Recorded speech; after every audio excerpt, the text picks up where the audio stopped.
Et si tout ce qu'on vous a enseigné sur la Vierge Marie était un mensonge soigneusement construit? Et si l'un des plus grands philosophes de l'histoire avait détruit ce récit il y a 350 ans, et que l'Église a tenté d'effacer cela de l'histoire? Attendez. Avant de continuer, laissez-moi vous poser une question cruciale. Êtes-vous prêt à remettre en question tout ce que vous croyez savoir? Parce que dans les prochaines minutes, votre vision du christianisme ne sera plus jamais la même. Et si vous aimez les histoires qui changent les perspectives, qui révèlent des vérités cachées, qui défient les autorités établies, n'oubliez pas de vous abonner à cette chaîne maintenant. Croyez-moi, vous ne voulez pas manquer ce qui va suivre. D'ailleurs, dites-moi dans les commentaires, de quel pays regardez-vous cette vidéo? Et quelle heure est-il chez vous en ce moment? Je suis fasciné de savoir où dans le monde cette vérité va résonner. Et si vous êtes sur votre téléphone mobile, faites glisser vers le haut pour y perdre cette vidéo. Ça aide énormément à atteindre plus de personnes qui ont besoin d'entendre cette histoire. Maintenant, concentrez-vous. Baruch Spinoza n'a pas simplement été excommunié et banni. Il a été maudit, persécuté, et ses livres ont été interdits pendant plus de 200 ans. Pourquoi? Parce qu'il a osé dire la vérité sur Marie, sur Jésus, et sur le plus grand tabou que l'Église cache encore aujourd'hui.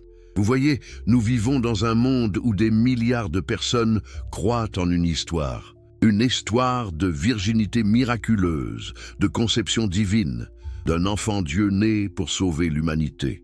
Mais que se passe-t-il quand un génie philosophique dissèque cette histoire avec la précision d'un chirurgien et révèle qu'elle est construite sur des fondations de mensonges? Que se passe-t-il quand la logique pure rencontre la foi aveugle? Ce qui suit n'est pas pour les âmes fragiles. Ce n'est pas pour ceux qui préfèrent le confort des illusions à la brutalité de la vérité. Mais si vous êtes encore là, c'est que vous avez le courage de chercher. Et ce courage va être récompensé. Laissez-moi vous raconter l'histoire d'un homme qui a payé le prix ultime pour avoir dit la vérité. Et laissez-moi vous révéler ce que cette vérité signifie pour nous tous. Amsterdam, 1656. Le jour où la vérité devint un crime capital, imaginez la scène. Amsterdam, une ville de canaux et de commerce, supposément tolérante, supposément ouverte. C'est le 27 juillet 1656, un jeudi après-midi. Dans la synagogue portugaise de la communauté juive séfarade, une assemblée se réunit. L'atmosphère est lourde, presque suffocante.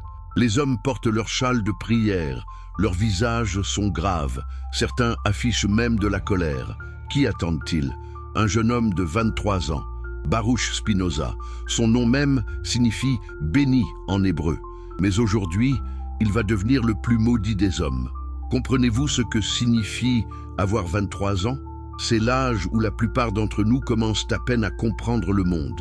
L'âge où nous cherchons notre place, où nous construisons notre identité. Mais Spinoza, lui, a déjà tout compris. Il a lu les textes sacrés, pas avec dévotion aveugle, mais avec l'œil critique d'un philosophe. Et ce qu'il a découvert, eh bien c'est exactement ce que les autorités religieuses ne voulaient pas qu'il découvre. Les rabbins commencent à lire le RM, la formule d'excommunication. Mais ce n'est pas une excommunication ordinaire. Écoutez la brutalité de leurs mots. Maudit soit-il le jour, maudit soit-il la nuit, maudit soit-il quand il se couche, maudit soit-il quand il se lève, maudit soit-il quand il sort, maudit soit-il quand il rentre. Que l'Éternel ne lui pardonne jamais. Que la colère et le courroux de Dieu s'enflamment contre cet homme et fassent tomber sur lui toutes les malédictions écrites dans le livre de la loi. Pouvez-vous imaginer la violence psychologique de ces mots? Pensez-vous qu'on prononce une telle malédiction pour des désaccords théologiques mineurs?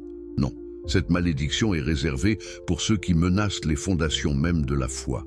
Le RM continue, que personne ne lui parle, que personne ne lui écrive, que personne ne lui rende aucun service, que personne ne demeure sous le même toit que lui, que personne ne s'approche de lui à moins de 4 coudées, que personne ne lise aucun de ses écrits. 4 coudées, environ 2 mètres. Imaginez vivre dans un monde où personne ne peut s'approcher de vous à moins de 2 mètres, où vos propres amis doivent traverser la rue quand ils vous voient, où votre propre famille doit prétendre que vous n'existez pas. c'est la mort sociale absolue. Et Spinoza n'a que 23 ans. Mais qu'a-t-il fait exactement? Qu'a-t-il dit de si dangereux que même sa propre communauté, elle-même persécutée pendant des siècles, l'a jugé trop dangereux pour être toléré? Les accusations sont vagues dans le document officiel. On parle de ces abominables hérésies et de ces actes monstrueux. Mais les témoignages historiques nous révèlent la vérité. Spinoza avait commencé à enseigner que la Bible n'était pas la parole littérale de Dieu, mais un texte écrit par des hommes, avec toutes leurs limites, leurs préjugés, leurs agendas politiques. Plus grave encore, il avait commencé à remettre en question les miracles. Comment l'eau peut-elle se transformer en vin? Comment une mer peut-elle se séparer en deux? Comment une femme peut-elle concevoir sans relation sexuelle? Ces questions semblent évidentes aujourd'hui, n'est-ce pas? Mais en 1656, elles étaient mortelles. Et voici le détail que l'histoire a presque oublié. Spinoza ne parlait pas seulement en privé. Il enseignait. Des jeunes de la communauté venaient chez lui pour apprendre. Il leur ouvrait les yeux sur les contradictions des textes sacrés, sur les impossibilités logiques des récits bibliques, sur la nature construite des dogmes religieux. Les rabbins ont d'abord essayé de le corrompre. Ils lui ont offert une pension annuelle de 1000 florins s'il acceptait de se taire et de continuer à fréquenter la synagogue, même s'il n'y croyait pas. 1000 florins en 1656, c'était une fortune. C'était assez pour vivre confortablement sans travailler. Que pensez-vous que Spinoza a répondu? Il a refusé. Il a dit que même si les rabbins doublaient l'offre, il ne pouvait pas vivre dans l'hypocrisie. Il ne pouvait pas prétendre croire en des mensonges juste pour avoir une vie confortable. Comprenez-vous le courage que cela demande? À 23 ans, refuser une fortune, savoir que ce refus signifie l'exil social, la pauvreté, la persécution, combien d'entre nous auraient ce courage aujourd'hui? Après son excommunication, Spinoza a dû changer de nom. Baruch, son nom hébreu, est devenu Bénédicte, son équivalent latin. Tous deux signifient « béni », mais maintenant, ce nom est une ironie cruelle. L'homme béni est devenu l'homme maudit. Il a quitté Amsterdam pour s'installer à Rijnsburg, un petit village près de Leiden. Là, il a commencé à polir des lentilles pour gagner sa vie. Pourquoi des lentilles? Parce que c'était l'un des rares métiers qu'il pouvait exercer sans être membre d'une guilde, sans avoir besoin d'approbation sociale. Mais ce métier l'a lentement tué. La poussière de verre qu'il inhalait jour après jour a détruit ses poumons. Savez-vous ce qu'il faisait pendant qu'il polissait ses lentilles? Il pensait, il élaborait sa philosophie, il écrivait ses œuvres majeures. Chaque rotation de la meule était accompagnée d'une révolution intellectuelle. Chaque lentille polie était une métaphore de sa mission. Clarifier la vision, rendre visible ce qui était flou, révéler la vérité cachée, mais revenons à la question centrale. Pourquoi l'Église catholique, qui n'avait aucune autorité sur Spinoza puisqu'il était juif, s'est-elle aussi acharnée contre lui? Pourquoi ces livres ont-ils été ajoutés à l'index Librorum Prohibitorum, la liste des livres interdits par le Vatican? Parce que Spinoza n'a pas seulement attaqué le judaïsme, il a attaqué tous les monothéismes. Il a révélé les mécanismes de contrôle que toutes les religions organisées utilisent. Et plus dangereux encore, il a révélé la vérité sur Marie et Jésus. En 1670, Spinoza publie son traité théologico-politique. Il le publie anonymement, bien sûr, et sans nom d'éditeur réel. Mais tout le monde sait qui en est l'auteur. Le livre se répand comme un feu dans toute l'Europe. Les intellectuels le lisent en secret. Les théologiens le réfutent publiquement, mais le consultent en privé. Les gouvernements l'interdisent, ce qui ne fait qu'augmenter sa diffusion. Dans ce livre, Spinoza fait quelque chose d'extraordinaire. Il applique la méthode critique historique à la Bible. Il la traite non pas comme un texte sacré et intouchable, mais comme un document historique qui peut et doit être analysé, questionné, contextualisé. Il démontre que Moïse n'a pas écrit le Pentateuque, car le texte fait référence à des événements postérieurs à sa mort. Il démontre que les prophètes n'étaient pas des canaux passifs de la parole divine, mais des hommes de leur temps, qui utilisait le langage de la prophétie pour influencer la politique. Et puis, il arrive au Nouveau Testament. Et c'est là que tout devient dangereux. Pensez-vous que l'Église n'a pas lu ce livre?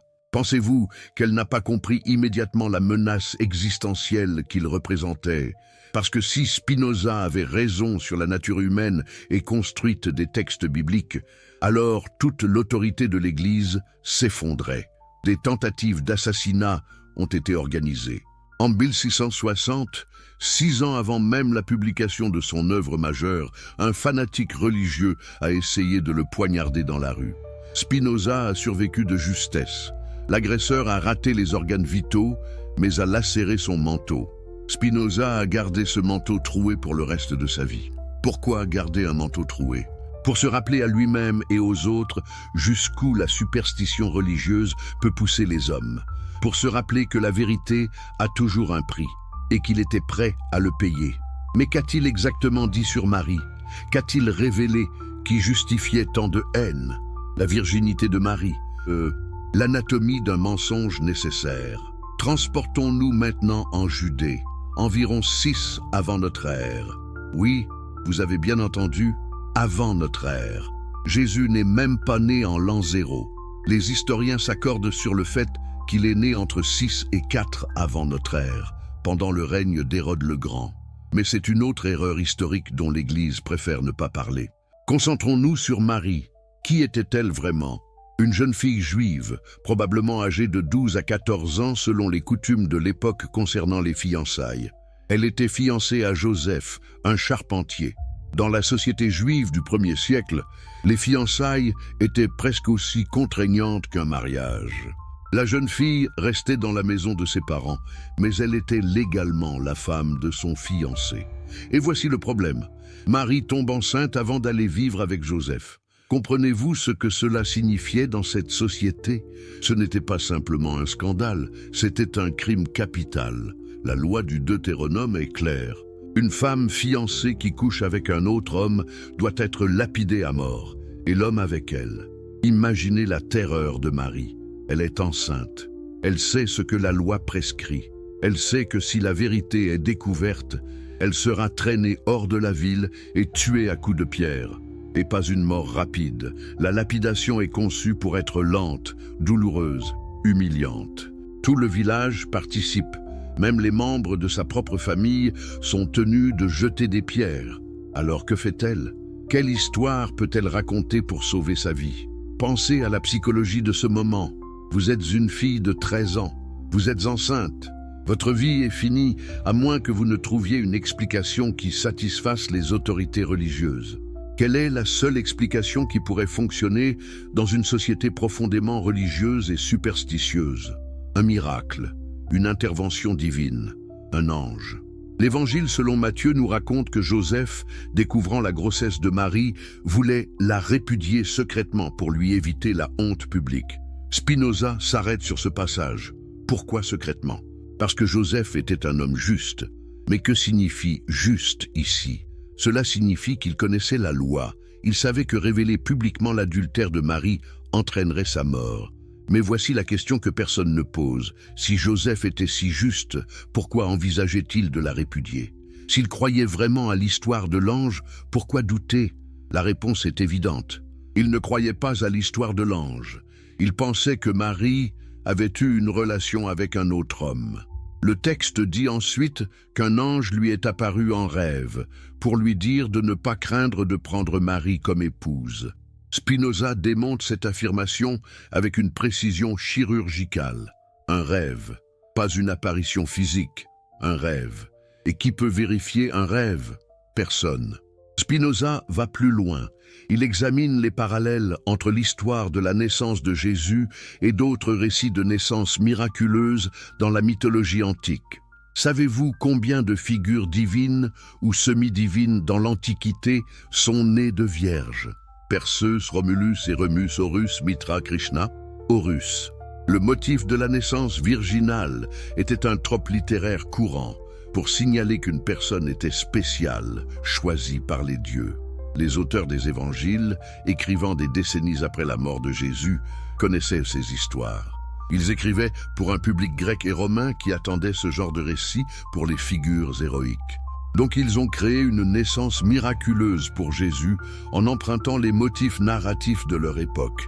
Mais attendez, direz-vous, et la prophétie d'Isaïe n'a-t-elle pas prédit qu'une vierge concevrait? C'est ici que Spinoza révèle l'une des manipulations les plus flagrantes de l'histoire religieuse. Le prophète Isaïe, écrivant en hébreu au 8e siècle avant notre ère, a utilisé le mot « alma ». Ce mot signifie « jeune femme » ou « jeune femme en âge de se marier ».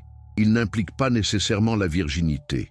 L'hébreu a un autre mot pour « vierge » au sens strict « betula ». Mais Isaïe n'a pas utilisé ce mot. Alors que s'est-il passé? Lorsque la Bible hébraïque a été traduite en grec au IIIe siècle avant notre ère, dans ce qu'on appelle la Septante, les traducteurs ont utilisé le mot grec « parthénos » pour traduire « alma ». Or, parthénos signifie spécifiquement « vierge ». C'était une erreur de traduction, ou peut-être pas une erreur, mais une amplification délibérée. Puis, 3 siècles plus tard, lorsque les auteurs des évangiles ont écrit leurs récits, ils ont utilisé la version grecque de l'Ancien Testament. Ils ont vu « parthénos » et ont créé toute l'histoire de la conception virginale pour accomplir la prophétie. Comprenez-vous ce qui s'est passé? Une erreur ou manipulation de traduction est devenue la base d'un dogme central du christianisme.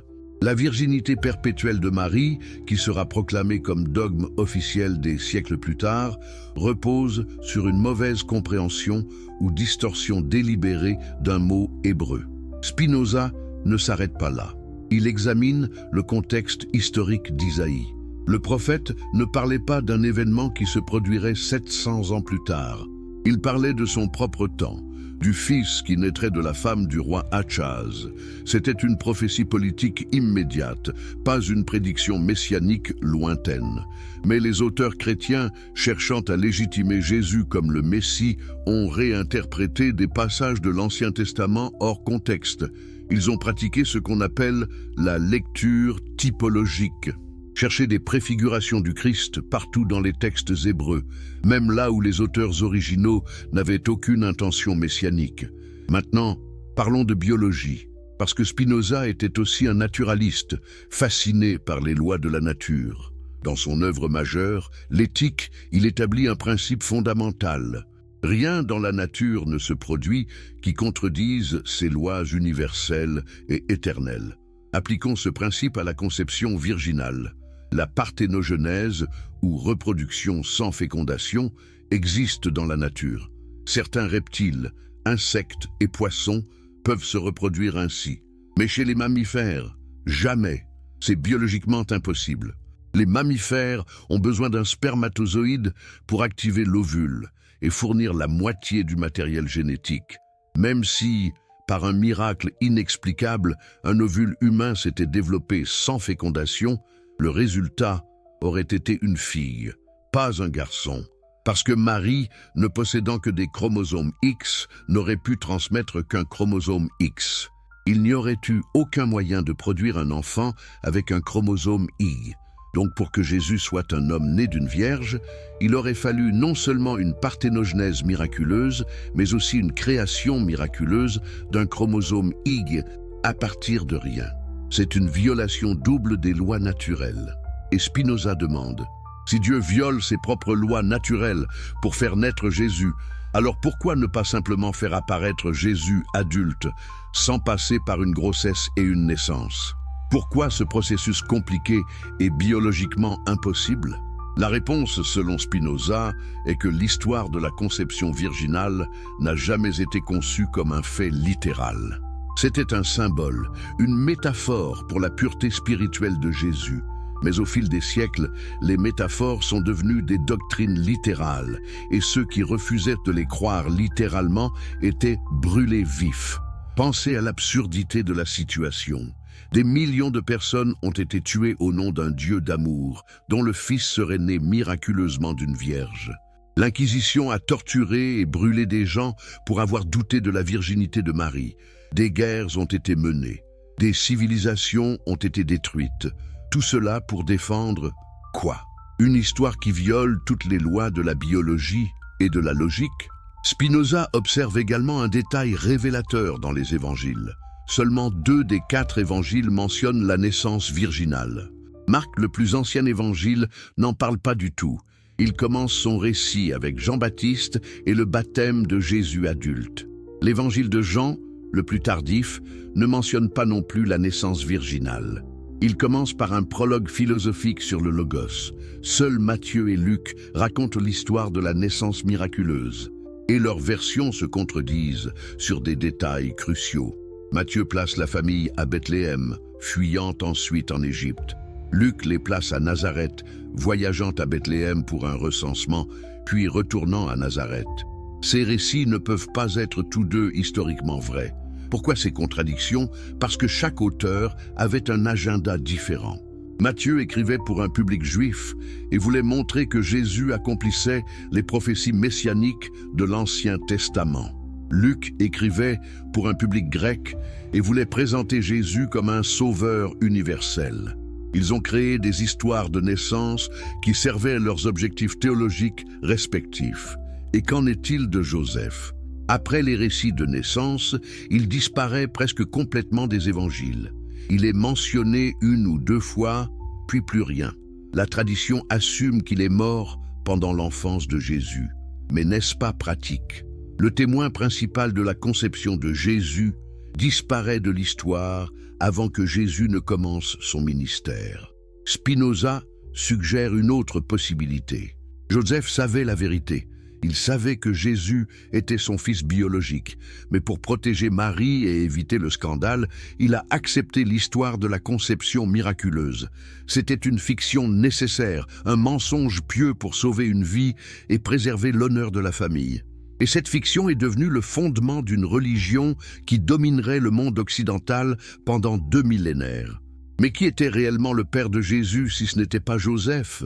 Spinoza n'offre pas de réponse définitive, mais il note que les opposants juifs du christianisme primitif avaient leur propre version de l'histoire. Selon le Talmud et d'autres sources juives anciennes, le père de Jésus était un soldat romain nommé Panthéra. Marie aurait été violée ou séduite par ce soldat. Est-ce vrai? Spinoza admet que nous ne pouvons pas le savoir avec certitude, mais il note que c'est une explication qui ne nécessite aucun miracle. Aucune violation des lois naturelles. C'est triste, sombre, mais plausible. Imaginez maintenant que c'est la vérité. Imaginez que Marie, une jeune fille juive, a été violée par un occupant romain. Elle tombe enceinte. Dans sa société, cela signifie la mort. Alors, elle crée une histoire de conception divine. Joseph, l'homme bon qu'il est, accepte cette histoire et épouse Marie pour la protéger. Jésus grandit sans savoir la vérité sur ses origines. N'est-ce pas une histoire plus humaine, plus touchante, plus courageuse que le conte de fées, de l'ange et de l'étoile? Une histoire de survie, d'adaptation, de protection face à l'injustice? Mais l'Église ne pouvait pas accepter cette humanité. Elle avait besoin d'un Dieu homme, pas d'un homme qui était peut-être le fils d'un viol. Elle avait besoin d'une mère vierge, pas d'une victime qui a créé une histoire pour sauver sa vie. Alors, elle a construit un dogme. Et ce dogme est devenu si sacré que le questionner était un crime. Jésus l'homme. La déconstruction d'une divinité manufacturée. Si Marie n'était pas vierge, alors Jésus n'était pas conçu miraculeusement. Et s'il n'était pas conçu miraculeusement, alors quel était son statut? Était-il Dieu incarné, comme l'Église l'enseigne? Ou était-il simplement un homme extraordinaire? Spinoza pose cette question avec une clarté brutale. Comment un être peut-il être à la fois entièrement divin et entièrement humain? Ces deux natures ne sont-elles pas contradictoires? Dieu est infini, immuable, éternel. L'homme est fini, changeant, mortel. Comment une seule personne peut-elle posséder ces attributs opposés simultanément? Les théologiens chrétiens ont passé des siècles à débattre de cette question. Des conciles ont été convoqués, des hérésies ont été déclarées, des gens ont été tués. Tout cela pour résoudre un paradoxe logique insoluble. Pensez au concile de Nicée en 325 après Jésus-Christ. Presque 300 ans après la mort de Jésus, les évêques chrétiens se réunissent convoqués par l'empereur Constantin. Pourquoi? Parce que les chrétiens étaient divisés sur la nature de Jésus. Certains appelé arien d'après le prêtre Arius, croyaient que Jésus était subordonné à Dieu le Père. D'autres insistaient sur le fait qu'il était consubstantiel avec le Père de la même substance divine. Le Concile a voté. Oui, vous avez bien entendu. Ils ont voté sur la nature de Dieu. Environ 300 évêques ont participé et par vote majoritaire, ils ont déclaré que Jésus était véritablement Dieu, coéternel avec le Père. Arius et ses partisans ont été déclarés hérétiques. Mais Spinoza demande « Comment peut-on décider de la nature de la réalité par un vote? Si Jésus est Dieu, c'est un fait ontologique qui ne dépend pas de l'opinion des évêques. Et si ce n'est pas un fait, alors aucun vote ne peut le rendre vrai. La vérité est politique. La divinité de Jésus n'a pas été découverte par révélation divine au concile de Nicée.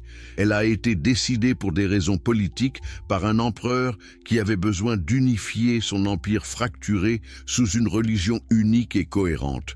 Constantin lui-même n'était même pas baptisé au moment du concile. Il ne s'est converti au christianisme que sur son lit de mort. Mais il a compris le pouvoir politique d'une religion unifiée. Un Jésus qui était simplement un homme sage ne pouvait pas servir de fondement à un empire théocratique. Il fallait un Dieu incarné, une autorité absolue, un juge cosmique devant qui tous devaient s'incliner. Revenons maintenant aux évangiles eux-mêmes. Que nous disent-ils réellement sur Jésus? Spinoza les lit non pas comme des textes sacrés, mais comme des documents historiques écrits par des êtres humains avec leur propre perspective et agenda. L'évangile de Marc, le plus ancien, présente un Jésus très humain. Il se met en colère. Il est frustré quand les gens ne comprennent pas ses enseignements. Il doute. Dans le jardin de Gethsémani, il prie pour que, si possible, cette coupe passe loin de lui. Sur la croix, il crie « Mon Dieu, pourquoi m'as-tu abandonné ?» Ce sont les mots d'un homme qui souffre et qui doute, pas d'un Dieu omniscient qui contrôle tout. L'évangile de Matthieu et Luc, écrit 10 à 20 ans après Marc, ajoute des éléments pour rendre Jésus plus divin. Ils incluent les histoires de naissance miraculeuses. Ils adoucissent certains passages où Jésus semble trop humain. Puis vient l'évangile de Jean, écrit probablement 60 à 70 ans après la mort de Jésus. Ici, Jésus devient presque entièrement divin. Il prononce de longs discours philosophiques sur sa nature divine. Il dit « Je suis le chemin, la vérité et la vie, et moi et le Père sommes un ». Ce Jésus connaît tout, contrôle tout, et va volontairement vers sa mort comme part d'un plan divin. Spinoza observe cette progression et pose la question évidente. Si Jésus était vraiment Dieu, pourquoi les premiers chrétiens ne l'ont-ils pas su immédiatement? Pourquoi a-t-il fallu des décennies pour que cette croyance se développe? La réponse est que la divinité de Jésus n'était pas un fait historique, mais une construction théologique. Les disciples de Jésus, après sa mort, ont cherché à donner un sens à sa vie et à son exécution. Ils ont interprété sa mort non comme un échec, mais comme un sacrifice rédempteur. Et au fil du temps, le homme Jésus est devenu le Dieu Jésus. Examinons maintenant les miracles attribués à Jésus. Marcher sur l'eau, transformer l'eau en vin, multiplier les pains et les poissons, ressusciter Lazare d'entre les morts. Ces histoires servent à prouver la nature divine de Jésus. Mais sont-elles historiquement fiables? Spinoza applique son principe fondamental. Rien dans la nature ne viole ses lois. Si les lois de la nature sont les lois de Dieu, et pour Spinoza, Dieu et la nature sont identiques, alors Dieu ne peut pas violer ses propres lois. Un miracle, au sens traditionnel d'une violation des lois naturelles, est donc impossible. Alors comment expliquer les récits de miracles? Spinoza offre plusieurs possibilités. Premièrement, ce sont des exagérations ou des embellissements de faits réels. Jésus était peut-être un guérisseur talentueux qui utilisait des techniques psychologiques et des remèdes naturels. Ses disciples, impressionnés par ses succès, ont transformé ces guérisons en miracles surnaturels. Deuxièmement, ce sont des allégories. Les récits de miracles étaient des histoires symboliques destinées à enseigner des leçons spirituelles, pas des reportages factuels. Transformer l'eau en vin symbolise la transformation spirituelle. Multiplier les pains représente l'abondance spirituelle. Mais au fil du temps, ces métaphores ont été prises littéralement. Troisièmement, et c'est le plus probable selon Spinoza, ces histoires ont été inventées ou empruntées à d'autres traditions religieuses.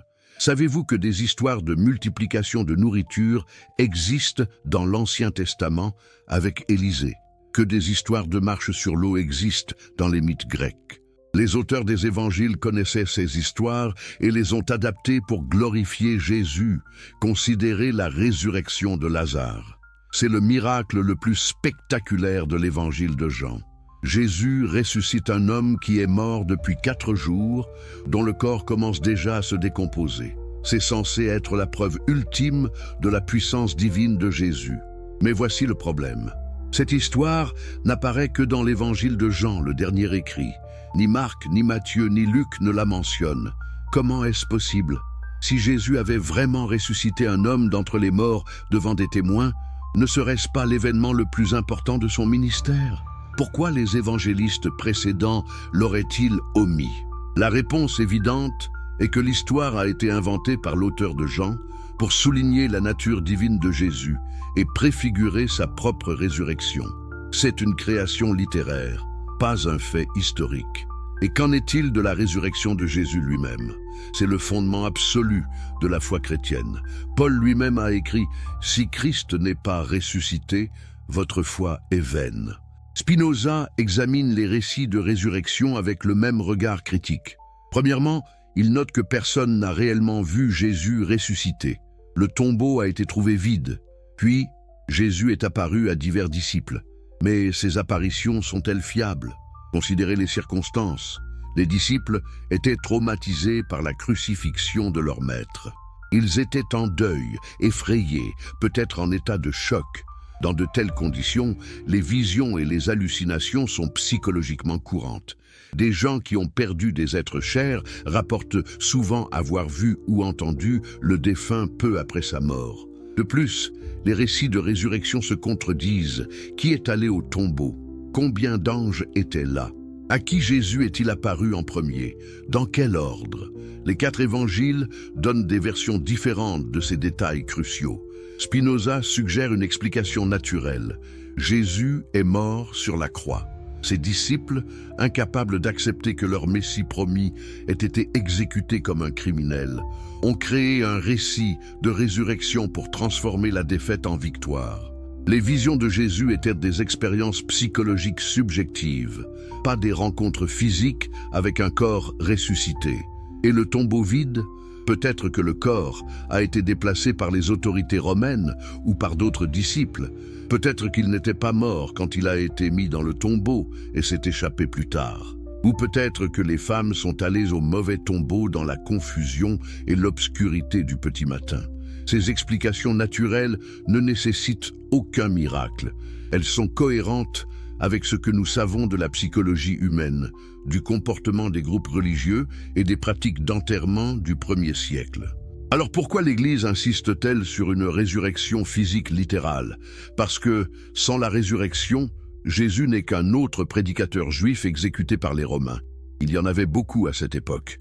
Mais avec la résurrection, il devient le Fils de Dieu, le Sauveur de l'humanité, le Juge de l'univers. La résurrection est ce qui transforme un mouvement juif régional en une religion mondiale. Maintenant, parlons des enseignements réels de Jésus. Si nous enlevons toutes les couches théologiques ajoutées par Paul et les auteurs des évangiles, qu'enseignait réellement Jésus? Selon Spinoza, Jésus était un réformateur juif qui prêchait l'amour, la compassion, la justice sociale. Il critiquait l'hypocrisie des autorités religieuses. Il enseignait que l'esprit de la loi était plus important que la lettre. Il s'associait avec les marginaux et les pécheurs. En d'autres termes, Jésus était un prophète moral dans la tradition juive. Il n'a jamais prétendu être Dieu. En fait, dans l'évangile de Marc, quelqu'un l'appelle « bon maître » et Jésus répond « Pourquoi m'appelles-tu bon? Personne n'est bon, sauf Dieu seul. » C'est une déclaration claire qu'il ne se considérait pas comme Dieu. Jésus priait Dieu. Il parlait de Dieu comme d'une entité séparée. Il disait ne pas connaître le jour et l'heure de la fin du monde, ni le Fils, mais seulement le Père. Comment un être omniscient peut-il ne pas savoir quelque chose? Ces passages ont toujours embarrassé les théologiens chrétiens.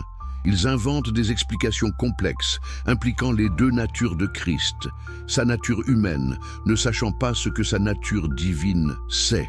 Mais ne sont-ce pas des acrobaties mentales pour préserver un dogme impossible? Spinoza conclut que Jésus était un homme sage, peut-être le plus sage et le plus vertueux de son époque. Mais il était un homme. Il vivait selon les lois éternelles de Dieu, qu'il comprenait et enseignait mieux que quiconque. Mais il n'était pas l'exception aux lois naturelles. Il ne faisait qu'un avec Dieu, dans le sens où il comprenait parfaitement l'ordre divin de la nature et vivait en harmonie avec lui. C'est une vision de Jésus qui est à la fois plus humble et plus impressionnante. Plus humble parce qu'elle ne fait pas de lui un Dieu, plus impressionnante parce qu'elle montre ce qu'un être humain peut accomplir en vivant selon la raison et la vertu. Mais cette vision détruit toute la structure du christianisme institutionnel. Si Jésus n'est pas Dieu, alors l'Église n'est pas la gardienne du salut. Si sa mort n'était pas un sacrifice cosmique, alors les sacrements ne sont que des rituels vides. Si sa résurrection n'était pas physique, alors il n'y a aucune garantie de notre propre immortalité. C'est pourquoi Spinoza était si dangereux. C'est pourquoi ses livres ont été brûlés, pourquoi on a tenté de le tuer, pourquoi il a été excommunié par sa propre communauté et maudit par toutes les religions organisées. Il n'attaquait pas simplement des doctrines spécifiques, il sapait les fondations même du pouvoir religieux, et ce pouvoir ne tolérerait jamais une telle menace. Êtes-vous en train de comprendre maintenant pourquoi cette histoire est si importante? Pourquoi elle résonne encore aujourd'hui, 350 ans après la mort de Spinoza? Parce que nous vivons toujours dans un monde où la vérité est dangereuse, où questionner les dogmes peut détruire votre vie, où le pouvoir institutionnel protège ses mensonges avec violence. Mais nous n'avons fait qu'effleurer la surface. Il reste tant à révéler. Abonnez-vous maintenant si ce n'est pas encore fait. Laissez un commentaire avec votre pays et l'heure actuelle. Et hyper cette vidéo pour que plus de personnes puissent découvrir la vérité que l'Église veut encore cacher. Dans les parties suivantes, nous explorerons comment l'Église a construit son empire sur ses mensonges, comment Marie-Madeleine a été effacée de l'histoire et comment la philosophie révolutionnaire de Spinoza nous libère de la culpabilité et de la peur. Avant d'aller plus loin dans cette révélation qui pourrait changer votre vision du monde, laissez-moi vous poser une question. Êtes-vous prêt à découvrir comment une religion entière a été construite non pas sur les enseignements d'un homme sage, mais sur les inventions théologiques d'un autre qui ne l'a jamais rencontré? Si vous appréciez ces histoires qui dévoilent des vérités cachées, n'oubliez pas de vous abonner à cette chaîne maintenant. Croyez-moi, ce qui va suivre va vous faire réfléchir pendant des jours. Et dites-moi dans les commentaires, de quel pays regardez-vous cette vidéo en ce moment et quelle heure est-il chez vous? Je suis toujours fasciné de voir comment ces vérités résonnent à travers les continents et les fuseaux horaires. Si vous êtes sur votre téléphone, faites glisser vers le haut pour hyper cette vidéo. Ça aide vraiment à faire connaître cette histoire à plus de personnes qui en ont besoin. Maintenant, concentrez-vous. Parce que nous allons découvrir comment un homme que Jésus n'a jamais connu a transformé un mouvement juif régional en une religion mondiale qui dominerait des continents entiers. Son nom était Saul de Tarse, vous le connaissez sous le nom de Paul. Et selon Spinoza, c'est lui, pas Jésus, qui est le véritable fondateur du christianisme tel que nous le connaissons. Qui était Paul? Un pharisien zélé, un persécuteur des premiers disciples de Jésus. Il assistait à la lapidation d'Étienne, le premier martyr chrétien, et approuvait cette exécution. Il parcourait la Judée en arrêtant les suiveurs de Jésus.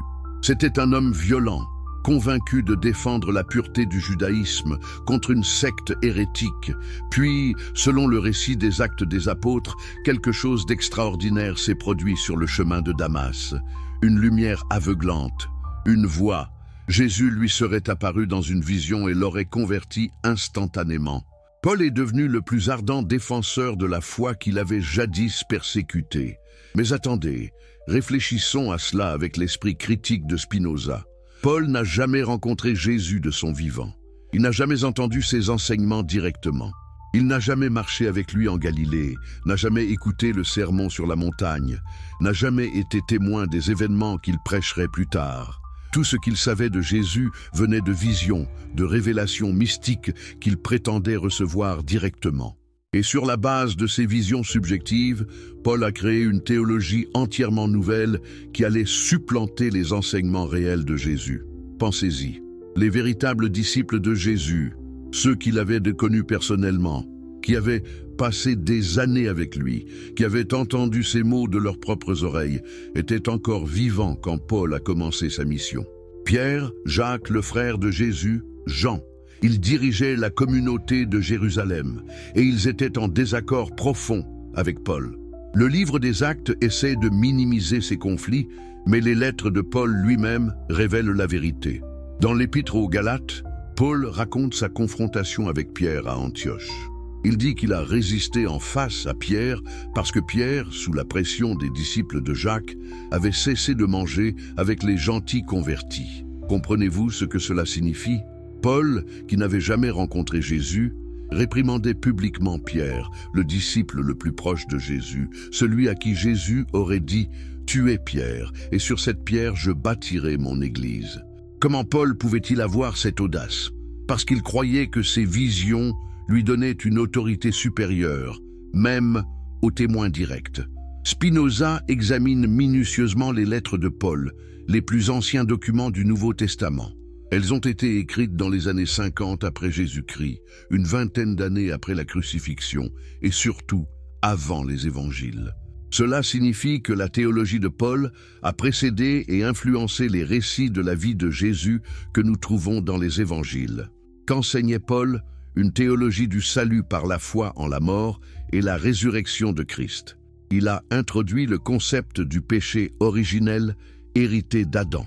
Il a enseigné que l'humanité entière était damnée à cause de la désobéissance d'Adam et que seul le sacrifice de Jésus pouvait racheter cette dette cosmique.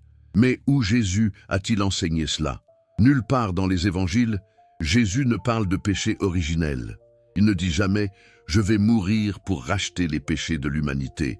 Au contraire, il enseigne que le royaume de Dieu est proche, que les gens doivent se repentir et changer leur vie, que l'amour de Dieu et du prochain est au cœur de tout. Paul a créé une religion de substitution. Au lieu de suivre les enseignements éthiques de Jésus, il a créé un système basé sur la croyance en un événement mystique de mort et résurrection. Au lieu de l'accent juif sur les actions et l'obéissance à la loi, Paul a mis l'accent sur la foi comme seul chemin vers le salut. Et pourquoi a-t-il fait cela? Spinoza suggère que c'était stratégique. Paul voulait convertir les gentils, les non-juifs, à ce nouveau mouvement. Mais les gentils n'allaient pas accepter toutes les exigences de la loi juive. La circoncision, les lois alimentaires, l'observance du sabbat, tout cela était des obstacles à la conversion des Grecs et des Romains. Alors Paul a créé une version du judaïsme sans ces exigences. Il a enseigné que la foi en Christ remplaçait l'obéissance à la loi, que la circoncision du cœur importait plus que la circoncision de la chair, que tous les aliments étaient purs. Cette approche a rendu le message beaucoup plus accessible aux gentils. Mais c'était une trahison complète de ce que Jésus enseignait. Jésus lui-même avait dit dans l'évangile de Matthieu « Ne pensez pas que je sois venu pour abolir la loi ou les prophètes. Je suis venu non pour abolir, mais pour accomplir. » Il était un juif observant qui respectait la Torah. Pourtant, Paul a effectivement aboli la loi au nom de Jésus. Les disciples de Jérusalem le savaient. C'est pourquoi il y avait un conflit constant entre Paul et la communauté mère. Jacques, le frère de Jésus, continuait à insister sur l'observance de la loi, mais Paul avait l'avantage du nombre. Il convertissait des milliers de gentils, tandis que les disciples de Jérusalem se concentraient principalement sur les Juifs. Puis, en l'an 70, Jérusalem a été détruite par les Romains. Le temple a été rasé. La communauté juive chrétienne de Jérusalem a été dispersée ou anéantie, et avec elle, la version originale du message de Jésus a été perdue. Le christianisme paulinien, centré sur les gentils, est devenu la norme. Pensez à l'ironie tragique de cette situation. Les véritables disciples de Jésus, ceux qui l'avaient connu et aimé, ont été effacés de l'histoire. Leurs enseignements ont été oubliés ou supprimés. Et un homme qui ne l'avait jamais rencontré est devenu l'autorité suprême sur ce que Jésus représentait. Spinoza va encore plus loin. Il analyse le langage que Paul utilise et montre comment il emprunte aux religions à mystère gréco-romaine de son époque. Le concept de mourir et ressusciter avec le Dieu, de participer mystiquement à sa mort et résurrection à travers des rituels, tout cela existait déjà dans les cultes de Dionysos, d'Osiris, de Mithra.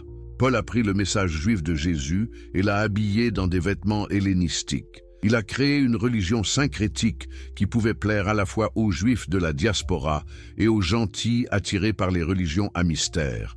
C'était du génie marketing, mais était-ce fidèle à Jésus? Absolument pas. Et qu'en est-il du concept central de Paul, le salut par la foi seule? Spinoza démontre que c'est une idée profondément problématique. Si le salut dépend uniquement de la croyance en un événement historique particulier, cela signifie que des milliards de personnes qui n'ont jamais entendu parler de Jésus sont automatiquement damnées. Quelle justice y a-t-il dans cela? De plus, cela crée une religion où l'éthique devient secondaire. Si vous êtes sauvé par la foi seule, pourquoi vous préoccuper de vos actions? Paul lui-même a dû faire face à cette objection. Dans l'Épître aux Romains, il demande rhétoriquement « Que dirons-nous donc? Demeurons-nous dans le péché afin que la grâce abonde ?» Et il répond non, mais sa théologie a effectivement créé ce problème. L'histoire du christianisme prouve le point de Spinoza.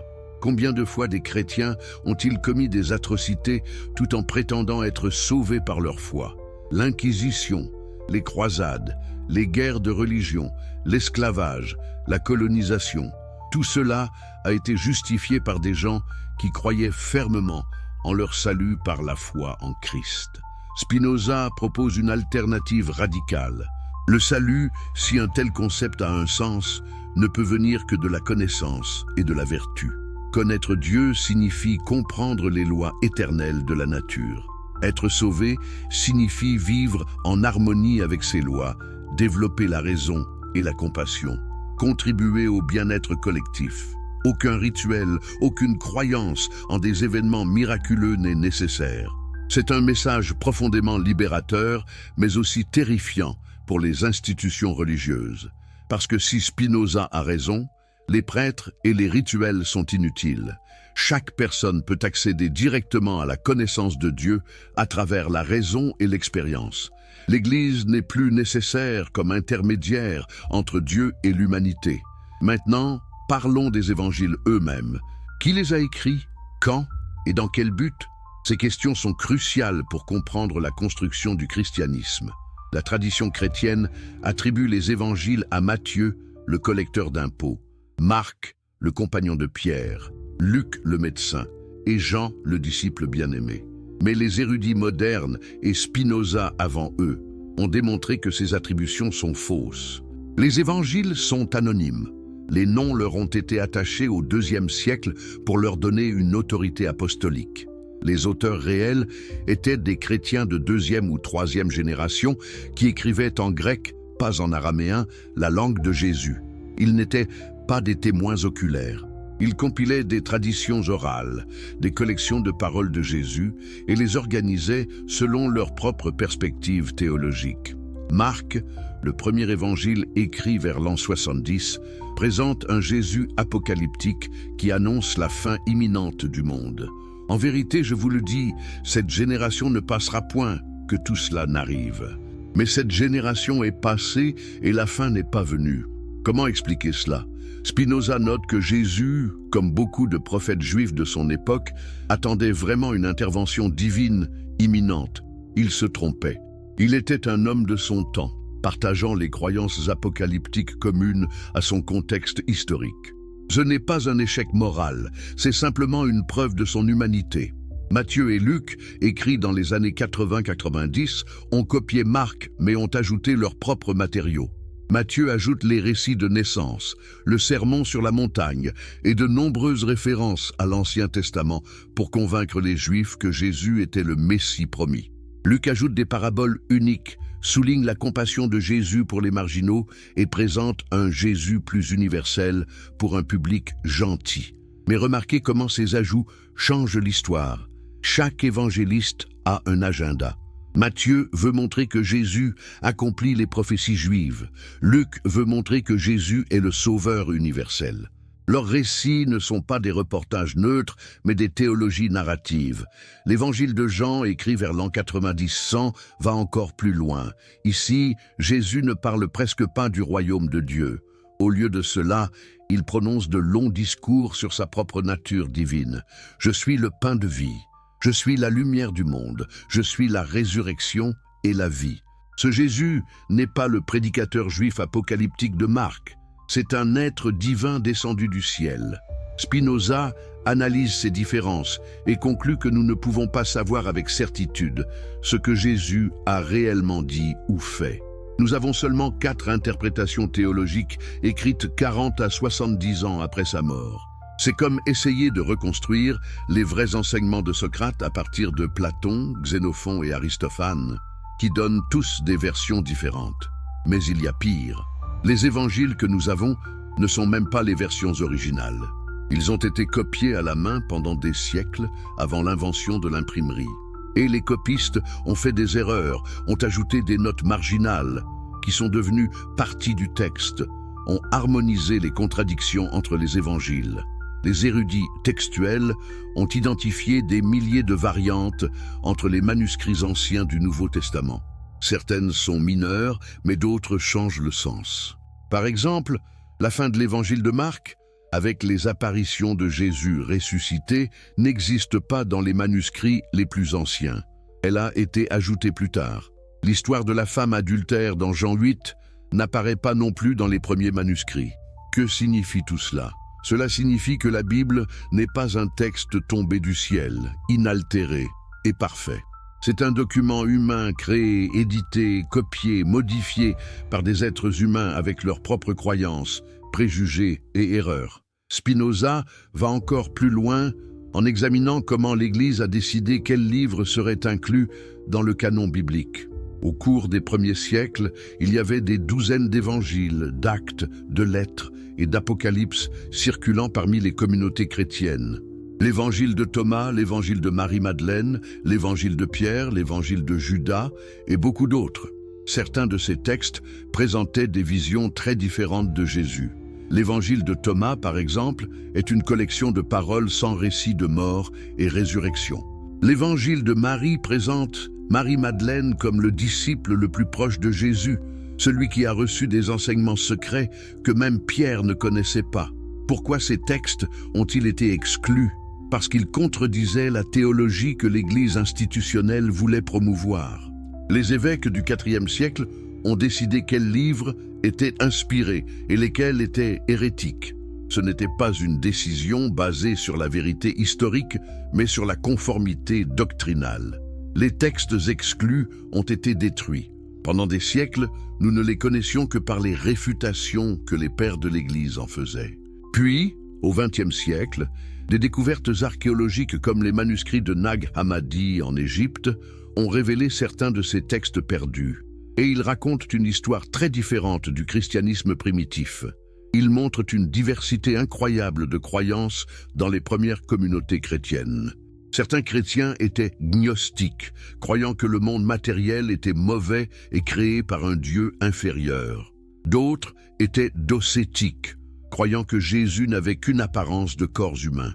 D'autres encore le voyaient simplement comme un prophète humain adopté par Dieu. Ce n'est qu'à travers des conciles, des édits impériaux, et finalement la violence que l'orthodoxie a été établie. Les versions alternatives du christianisme ont été déclarées hérétiques, leurs livres brûlés, leurs adhérents persécutés. L'histoire est écrite par les vainqueurs, et dans ce cas, les vainqueurs étaient des évêques qui avaient l'appui du pouvoir impérial romain. Spinoza révèle comment l'empereur Constantin a joué un rôle crucial dans cette consolidation. En 312, Constantin a eu une vision avant une bataille. Il a vu une croix dans le ciel avec les mots « Par ce signe, tu vaincras ». Il a gagné la bataille et s'est converti au christianisme. Ou plus précisément, il a fait du christianisme la religion favorisée de l'Empire. Mais quel était le motif de Constantin? Était-ce une véritable conversion spirituelle ou était-ce politique? Un empire vaste et diversifié avait besoin d'une religion unifiée pour maintenir la cohésion sociale. Les cultes païens traditionnels étaient trop fragmentés. Le christianisme, avec sa structure hiérarchique et ses prétentions universelles, était l'outil parfait. Constantin a convoqué le concile de Nicée en 325 pour résoudre les disputes théologiques qui divisèrent les chrétiens. Mais notez bien, un empereur païen, il n'a été baptisé que sur son lit de mort, présidait un concile qui déciderait de la nature de Dieu. N'est-ce pas absurde? Comment un homme qui adorait Sol Invictus, le dieu solaire, avait-il l'autorité spirituelle pour définir la nature du Christ? La réponse est qu'il ne s'agissait pas de vérité spirituelle, mais de pouvoir politique. Constantin avait besoin d'une église unifiée pour soutenir son empire.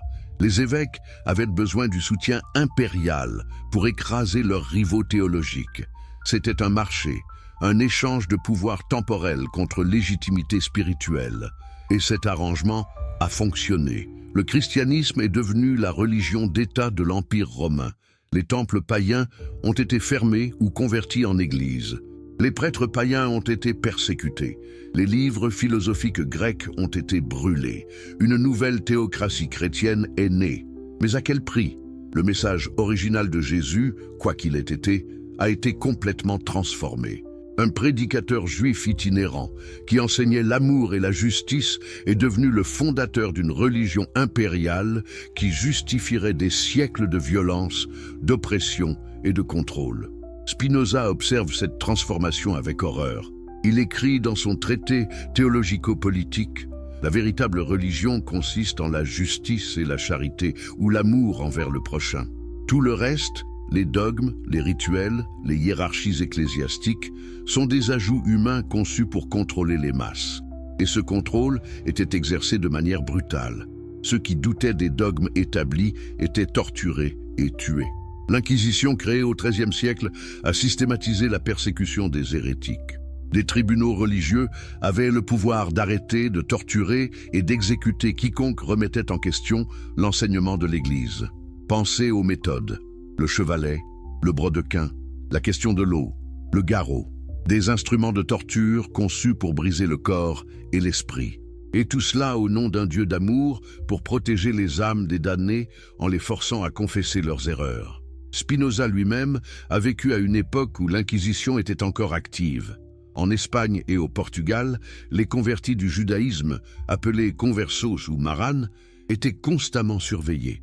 Ceux qui étaient soupçonnés de pratiquer secrètement le judaïsme étaient arrêtés, torturés et brûlés vifs dans des cérémonies publiques appelées auto da fe. La famille de Spinoza elle-même avait fui le Portugal pour échapper à cette persécution. Il s'était installé aux Pays-Bas, supposément plus tolérant, mais même là, l'orthodoxie religieuse maintenait son emprise. C'est pourquoi la communauté juive d'Amsterdam a excommunié Spinoza avec une telle sévérité. Il craignait que ces idées radicales n'attirent l'attention des autorités chrétiennes et ne mettent en danger toute la communauté. Cette peur n'était pas infondée. Les livres de Spinoza ont été interdits non seulement par l'Église catholique, mais aussi par les autorités protestantes des Pays-Bas. Son traité théologico-politique a été ajouté à l'Index Librorum Prohibitorum en 1679, seulement 2 ans après sa mort. Le posséder ou le lire était un péché mortel qui pouvait entraîner l'excommunication. Mais pourquoi tant de peur? Qu'y avait-il dans les écrits de Spinoza qui terrifiaient si profondément les autorités religieuses? La réponse est simple. Spinoza révélait les mécanismes du contrôle religieux. Il montrait comment les prêtres et les rabbins utilisaient la superstition et l'ignorance pour maintenir leur pouvoir. Il expliquait comment les miracles et les prophéties étaient des outils psychologiques pour impressionner et soumettre les masses. Plus dangereux encore, il offrait une alternative. Une spiritualité sans prêtre, sans rituel, sans dogme. Une relation directe avec Dieu à travers la raison et la compréhension de la nature. Si les gens acceptaient cette vision, toute la structure de l'autorité religieuse s'effondrerait. C'est pourquoi Spinoza devait être détruit. Ce n'était pas suffisant de le tuer physiquement, bien qu'une tentative ait été faite. Il fallait détruire sa réputation, interdire ses livres, s'assurer que ses idées ne se propagent pas. Et pendant longtemps, cette stratégie a fonctionné. Pendant près de 2 siècles après sa mort, Spinoza était connu principalement comme un athée dangereux. Même des philosophes qui admiraient secrètement son travail n'osaient pas l'admettre publiquement. Leibniz, qui avait rencontré Spinoza et lu ses manuscrits, a nié publiquement toute influence spinoziste sur sa propre philosophie. Ce n'est qu'aux Lumières, au XVIIIe siècle, que les idées de Spinoza ont commencé à être réévaluées. Des penseurs comme Lessing, Herder et finalement Hegel ont reconnu son génie. Au XIXe siècle, Spinoza est devenu une figure centrale de la philosophie européenne. Mais même aujourd'hui, en plein XXIe siècle, ses idées sur la religion restent controversées. Combien d'églises enseignent Spinoza? Combien de séminaires catholiques étudient sa critique de la Bible? Très peu, parce que ses arguments restent dévastateurs pour la foi traditionnelle. Et maintenant, parlons de Marie-Madeleine. Parce que si vous pensez que l'histoire de la Vierge Marie a été manipulée, attendez de découvrir ce qui a été fait à Marie-Madeleine. Qui était-elle vraiment? Dans les évangiles canoniques, elle apparaît comme une disciple de Jésus, une femme de laquelle il avait chassé 7 démons. Elle est présente à la crucifixion quand la plupart des disciples masculins ont fui. Elle est la première à découvrir le tombeau vide. Dans l'évangile de Jean, elle est la première à voir Jésus ressuscité. C'est un rôle extraordinairement important. Marie-Madeleine est littéralement la première témoin de la résurrection, l'événement le plus crucial du christianisme. Jésus lui confie le message de sa résurrection à transmettre aux disciples masculins. Les pères de l'Église l'ont appelé « l'apôtre des apôtres », précisément pour cette raison. Mais ensuite, quelque chose d'étrange se produit. Au cours des siècles suivants, Marie-Madeleine est systématiquement dénigrée et marginalisée. Le pape Grégoire le Grand, en l'an 591, a prononcé un sermon dans lequel il a identifié Marie-Madeleine avec la femme pécheresse qui oint les pieds de Jésus dans Luc 7 et avec Marie de Béthanie, la sœur de Lazare. Cette identification n'a aucune base biblique. Ce sont clairement 3 femmes différentes dans les évangiles. Mais en les fusionnant, Grégoire a transformé Marie-Madeleine d'apôtre en prostituée repentante. Son rôle de premier témoin de la résurrection a été éclipsé par cette nouvelle identité de pécheresse sexuelle rachetée. Pourquoi cette transformation? Spinoza et les érudits modernes suggèrent que c'était délibéré. Une femme avec autant d'autorité apostolique était une menace pour l'Église masculine émergente. En la sexualisant, en la réduisant à une prostituée, l'Église la neutralisait. Mais il y a plus. Les évangiles gnostiques découverts au XXe siècle présentent une Marie-Madeleine encore plus importante. Dans l'évangile selon Marie, elle reçoit des enseignements secrets de Jésus que les autres disciples ne comprennent pas. Pierre est jaloux de sa relation privilégiée avec Jésus. Dans l'évangile selon Philippe, il est écrit que Jésus l'aimait plus que tous les disciples et l'embrassait souvent sur la bouche. Les autres disciples sont jaloux et lui demandent pourquoi il l'aime plus qu'eux. Que signifient ces passages? Certains érudits suggèrent que Marie-Madeleine n'était plus qu'une simple disciple. Elle pourrait avoir été la compagne intime de Jésus, peut-être même sa femme. Dans le judaïsme du 1er siècle, il aurait été inhabituel pour un rabbi de ne pas être marié. Mais si c'est vrai, pourquoi les évangiles canoniques n'en parlent-ils pas clairement? La réponse est qu'ils ont été écrits ou édités à une époque où l'Église développait déjà une attitude négative envers la sexualité et les femmes. Paul avait enseigné que le célibat était préférable au mariage. Les pères de l'Église ont amplifié cette attitude en faisant de la virginité l'idéal chrétien. Dans ce contexte, un Jésus marié était problématique. Cela le rendait trop humain, trop sexuel. Donc, la relation avec Marie-Madeleine a été supprimée ou minimisée, et elle-même a été transformée de compagne à prostituée, de leader à pécheresse. Pensez à l'ironie cruelle. Les 2 femmes les plus importantes de la vie de Jésus, sa mère Marie et Marie-Madeleine, ont toutes deux vu leurs véritables histoires effacées et remplacées par des mythes qui servaient les intérêts de l'Église masculine. La Vierge Marie est devenue l'idéal impossible de la femme pure, sexuellement inactive même en enfantant. Marie-Madeleine est devenue l'avertissement, la femme sexuellement active qui doit être rachetée par le repentir. Entre ces deux extrêmes, aucun espace pour les vraies femmes réelles avec leur sexualité normale et saine. Spinoza observe ce schéma et en comprend la fonction. C'est un mécanisme de contrôle social. En créant des idéaux féminins impossibles, l'Église maintient les femmes dans un état permanent de culpabilité et d'infériorité. Elles ne peuvent jamais être assez pures, assez vertueuses, assez soumises.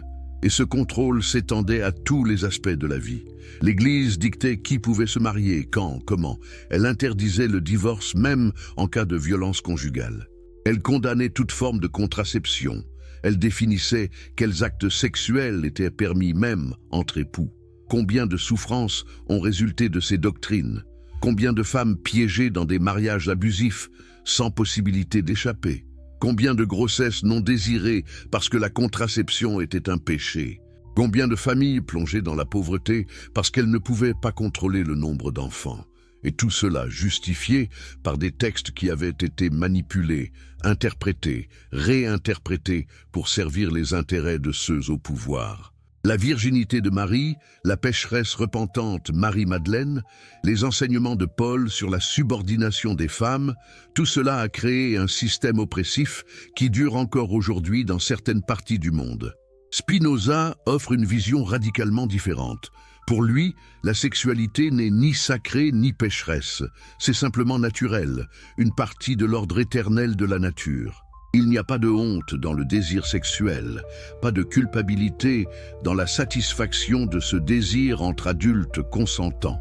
Le mariage n'est pas un sacrement mystique, mais un contrat social. Les femmes ne sont pas inférieures aux hommes par nature divine, mais ont été rendues ainsi par des structures sociales oppressives. Si nous voulons une société juste, nous devons rejeter ces mythes religieux qui justifient l'inégalité. Ces idées étaient absolument révolutionnaires au XVIIe siècle. Elles sont encore controversées aujourd'hui dans certains cercles. Mais elles sont aussi profondément libératrices. Imaginez vivre sans la culpabilité religieuse concernant votre corps, votre sexualité, vos désirs naturels. Imaginez une spiritualité qui célèbre la vie plutôt que de la nier. C'est ce que Spinoza offrait, et c'est pourquoi son message reste si puissant, si pertinent, même 350 ans après sa mort. Parce que nous vivons toujours sous le poids de ces mythes religieux. Nous portons toujours les cicatrices psychologiques de siècles de conditionnement religieux. Mais la vérité, comme Spinoza l'a dit, est son propre standard. Une fois que vous la voyez clairement, une fois que vous comprenez comment ces histoires ont été construites et dans quel but, vous ne pouvez plus jamais revenir à l'ignorance confortable. Est-ce que cela fait peur? Absolument. Est-ce que cela demande du courage? Énormément. Mais la liberté authentique, la véritable connaissance de soi et du monde, vaut tous les sacrifices. Alors continuons. Explorons maintenant comment Spinoza lui-même vivait. Quelle était sa propre philosophie pratique? Comment il proposait que nous vivions sans les béquilles de la religion organisée? Parce que c'est bien beau de critiquer, mais Spinoza offrait aussi une alternative positive, une manière de vivre qui est à la fois rationnelle et profondément spirituelle. Vous êtes toujours là? Bien. Parce que ce qui suit va changer votre compréhension de ce que signifie être humain dans ce vaste univers. La vérité a un prix, le sacrifice de Spinoza est notre libération. Vous êtes encore là? Vraiment? Parce que ce qui va suivre n'est pas pour les âmes fragiles. Nous allons plonger dans l'histoire d'un homme qui a tout sacrifié pour la vérité. Et je veux savoir, êtes-vous prêt à faire ce même voyage? Si vous trouvez ces révélations puissantes, si vous ressentez que votre vision du monde est en train de changer, n'oubliez pas de vous abonner à cette chaîne immédiatement. Ces histoires ne se trouvent nulle part ailleurs. Et faites-moi une faveur, écrivez dans les commentaires de quel pays vous nous regardez et quelle heure il est chez vous en ce moment précis. Je veux créer une carte mentale de tous ceux qui, à travers le monde, osent chercher la vérité ensemble. Si vous êtes sur votre téléphone, glissez vers le haut pour hyper cette vidéo. Chaque geste aide à briser le silence imposé par des siècles de censure. Maintenant, fermez les yeux un instant. Imaginez que vous avez 44 ans. Vous vivez seul dans une petite chambre louée. Vos poumons sont détruits par des années d'inhalation de poussière de verre. Vous toussez du sang. Vous savez que la mort approche. Vous n'avez presque pas d'argent. Vos anciens amis vous évitent dans la rue. Votre propre famille prétend que vous n'existez pas. Vos livres sont interdits dans tout le monde chrétien. Était-ce la peine? Valait-il la peine de dire la vérité? C'était la réalité de Baruch Spinoza, en février 1667, le mois de sa mort. 21 ans après son excommunication, il mourait dans l'obscurité et la pauvreté. Le philosophe le plus radical de son époque, l'homme qui avait osé réécrire notre compréhension de Dieu, de la nature, de l'humanité, mourait presque oublié. Mais revenons en arrière. Après son excommunication en 1656, Spinoza a dû se réinventer complètement. Il a changé son nom hébreu Baruch en son équivalent latin Bénédicte. Tous deux signifient « béni », mais maintenant ce nom était une ironie cruelle. L'homme béni était devenu le plus maudit. Il s'est installé d'abord à Rijnsburg, un petit village près de Leiden, loin de l'agitation d'Amsterdam. Pourquoi là? Parce que c'était un centre de la secte religieuse des collégiens, un groupe de chrétiens libéraux qui rejetaient le dogme et prônaient la raison dans la foi. Ils étaient assez tolérants pour accepter un juif excommunié parmi eux. Dans ce village, Spinoza a commencé sa nouvelle vie. Il a appris à polir des lentilles optiques. C'était un métier en pleine expansion au XVIIe siècle. Les lunettes devenaient de plus en plus populaires. Les microscopes et télescopes révolutionnaient la science. Un bon polisseur de lentilles pouvait gagner décemment sa vie. Mais c'était aussi un métier mortel. Pour polir le verre, il fallait le moudre avec du sable fin, créant une poussière de silice que le polisseur inhalait constamment. Cette poussière détruisait progressivement les poumons, causant ce qu'on appelle aujourd'hui la silicose. La plupart des polisseurs de lentilles mouraient jeunes de problèmes respiratoires. Spinoza le savait. Il avait vu d'autres artisans mourir de cette maladie. Mais il n'avait pas le choix. C'était l'un des rares métiers qu'il pouvait exercer sans appartenir à une guilde, sans avoir besoin d'approbation sociale ou religieuse. Il était un paria, et les parias ne peuvent pas être difficiles concernant leur travail. Imaginez sa journée typique. Il se levait tôt, avant l'aube. Il travaillait à sa meule, polissant minutieusement chaque lentille jusqu'à ce qu'elle soit parfaitement claire et précise. Ses mains étaient calleuses, coupées par le verre. Ses poumons brûlaient avec chaque respiration. Mais son esprit était libre. Pendant qu'il polissait, il pensait. Il développait sa philosophie révolutionnaire. Il imaginait un univers sans miracle, un Dieu sans personnalité, une humanité sans péché originel. Chaque rotation de la meule était accompagnée d'une pensée nouvelle. Chaque lentille polie était une métaphore de sa mission, clarifier la vision, rendre visible ce qui était obscur. Le soir, après des heures de travail épuisant, il écrivait. À la lumière d'une chandelle, avec une plume et de l'encre, il composait ses œuvres majeures. L'éthique, son chef-d'œuvre philosophique, le traité théologico-politique, sa critique dévastatrice de la religion organisée, le traité de la réforme de l'entendement, son guide pour la connaissance vraie. Il l'écrivait en latin, la langue internationale des savants. Mais il écrivait aussi en néerlandais pour rendre ses idées accessibles aux gens ordinaires. Il correspondait avec les plus grands esprits de son époque. Henry Oldenburg, secrétaire de la Royal Society de Londres, Gottfried Leibniz, le génie allemand qui admirait secrètement Spinoza, Christian Huygens, le physicien et mathématicien.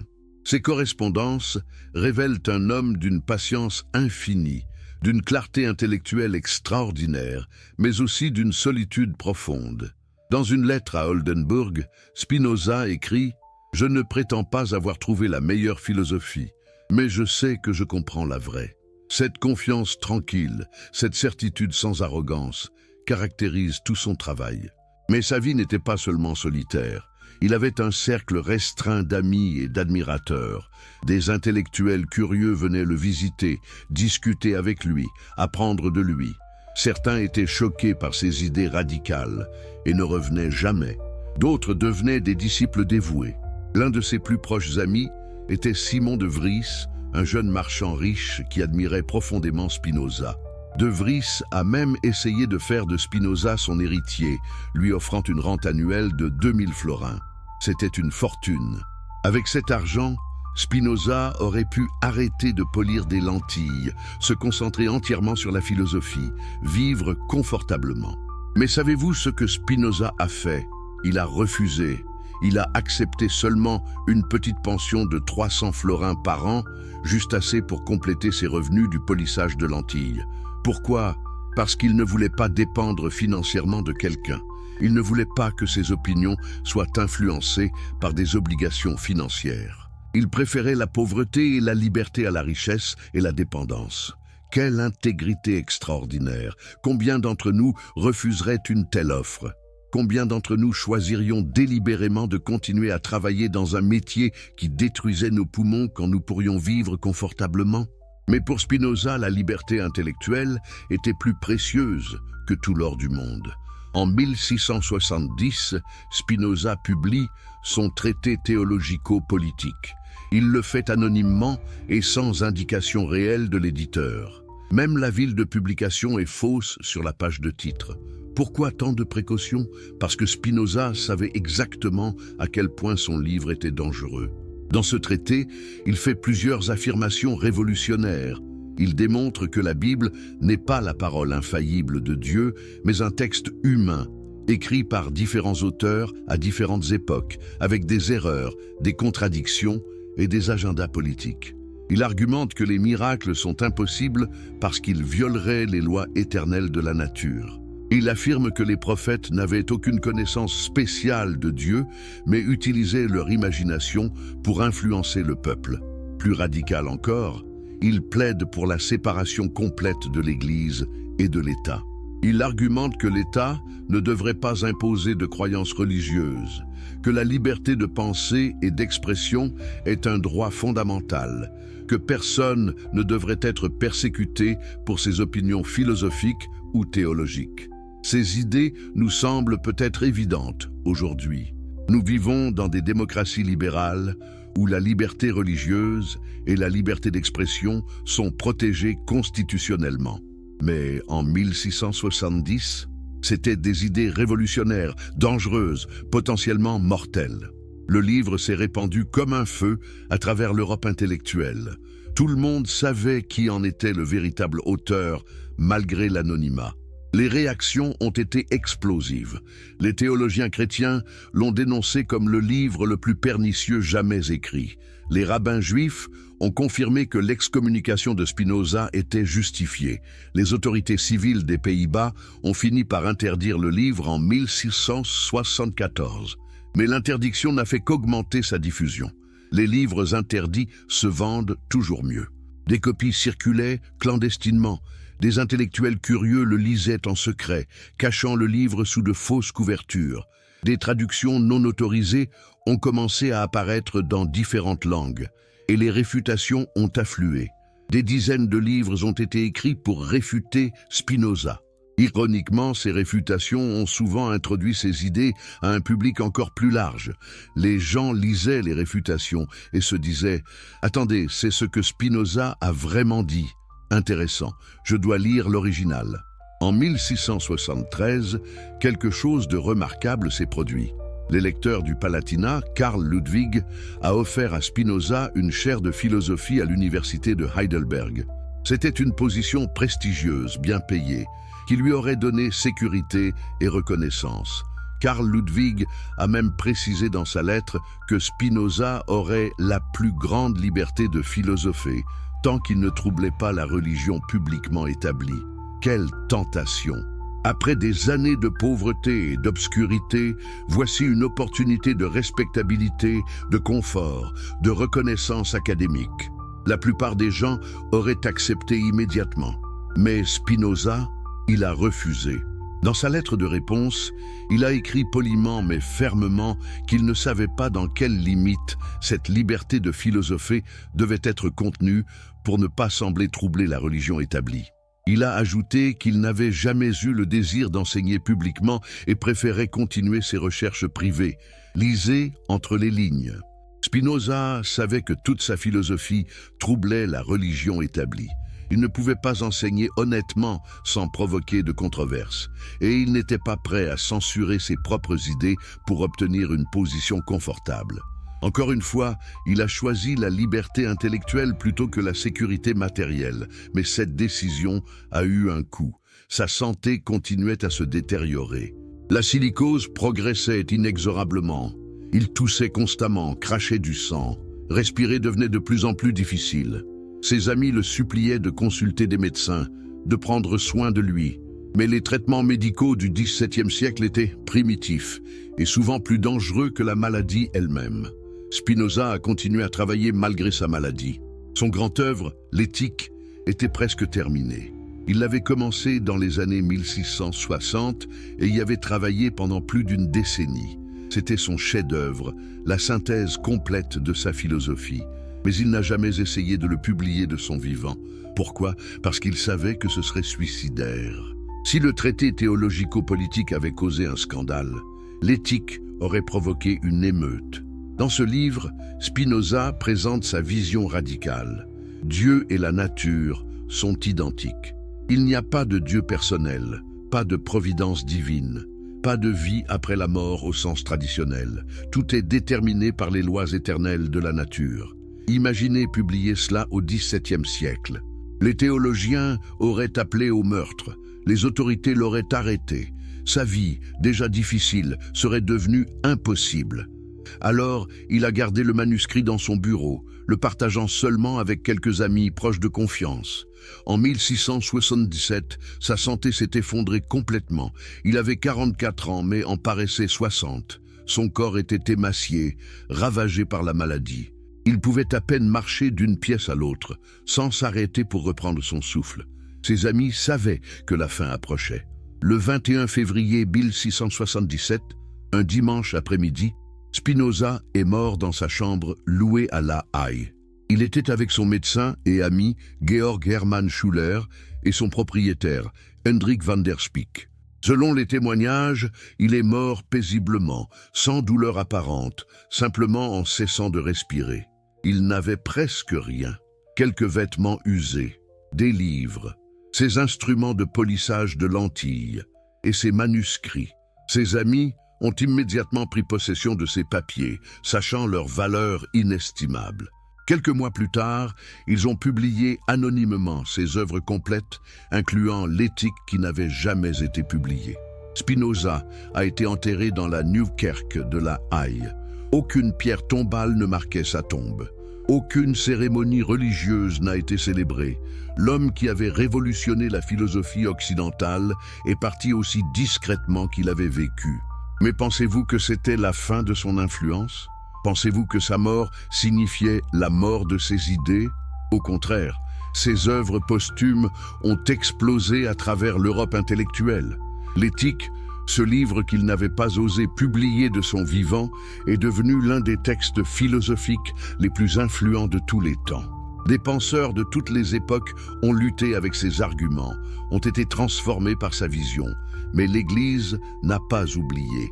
En 1679, seulement 2 ans après sa mort, toutes les œuvres de Spinoza ont été ajoutées à l'Index Librorum Prohibitorum du Vatican. Les posséder ou les lire était un péché mortel punissable d'excommunication automatique. Cette interdiction est restée en vigueur jusqu'en 1966, presque 3 siècles plus tard. 3 siècles, laissez cette information pénétrer. Pendant 300 ans, l'Église catholique a considéré les écrits de Spinoza comme si dangereux qu'elle interdisait formellement aux fidèles de les lire. Qu'est-ce qui rendait ces textes si terrifiants? La réponse est simple. Spinoza offrait une alternative complète au christianisme traditionnel. Il ne critiquait pas simplement certains dogmes. Il proposait une vision entièrement différente de la réalité, de Dieu, de l'éthique, qui rendait l'Église et ses sacrements complètement inutiles. Explorons maintenant cette vision révolutionnaire. Au cœur de la philosophie de Spinoza se trouve une équation simple mais explosive. Deus sive natura. Dieu ou la nature. Dieu, c'est-à-dire la nature. Ces termes sont interchangeables, identiques, la même chose. Qu'est-ce que cela signifie concrètement? Cela signifie qu'il n'y a pas de Dieu séparé de l'univers qui l'aurait créé et le contrôlerait de l'extérieur. Il n'y a pas de créateur distinct de sa création. Au lieu de cela, Dieu est l'univers, la totalité de tout ce qui existe, la substance unique dont tout le reste est une manifestation. Imaginez un océan. Les vagues individuelles semblent être des entités séparées. Elles se forment, elles roulent, elles s'écrasent sur le rivage, elles disparaissent. Mais en réalité, chaque vague n'est qu'une manifestation temporaire de l'océan. Elle n'est pas séparée de l'océan. Elle est l'océan sous une forme particulière. De la même manière, selon Spinoza, chaque chose qui existe, chaque personne, chaque animal, chaque pierre, chaque étoile est une manifestation de la substance divine unique. Nous ne sommes pas séparés de Dieu. Nous sommes Dieu sous une forme particulière, limitée, finie. Comprenez-vous à quel point c'est radical? Si c'est vrai, alors il n'y a pas de Dieu personnel qui écoute les prières, pas de juge cosmique qui décide qui va au paradis et qui va en enfer, pas de providence divine qui intervient dans les affaires humaines. Dieu ne peut pas faire de miracle parce que cela signifierait violer ses propres lois, ce qui est une contradiction logique. Au lieu de cela, tout dans l'univers se déroule selon des lois naturelles éternelles et nécessaires. Ces lois ne peuvent pas être violées, pas même par Dieu, parce que ces lois sont Dieu en action. Comprendre ces lois, c'est comprendre Dieu. Vivre en harmonie avec ces lois, c'est vivre en harmonie avec Dieu. Cette vision a des implications profondes pour l'éthique. Si Dieu est la nature et que tout se déroule selon des lois naturelles nécessaires, alors le concept traditionnel de libre arbitre s'effondre. Spinoza affirme que nous ne sommes pas libres, au sens où nous pourrions faire des choix qui ne sont pas déterminés par des causes antérieures. Attendez, ne fermez pas votre esprit immédiatement. Écoutez son argument. Chaque pensée que vous avez, chaque désir que vous ressentez, chaque décision que vous prenez est causée par votre constitution biologique, votre éducation, vos expériences passées, les circonstances présentes. Vous ne choisissez pas ces facteurs. Ils vous sont donnés et ils déterminent qui vous êtes et ce que vous faites. Pensez à vos propres préférences. Avez-vous choisi d'aimer le chocolat ou de détester les épinards? Avez-vous décidé consciemment d'être attiré par certaines personnes et pas d'autres?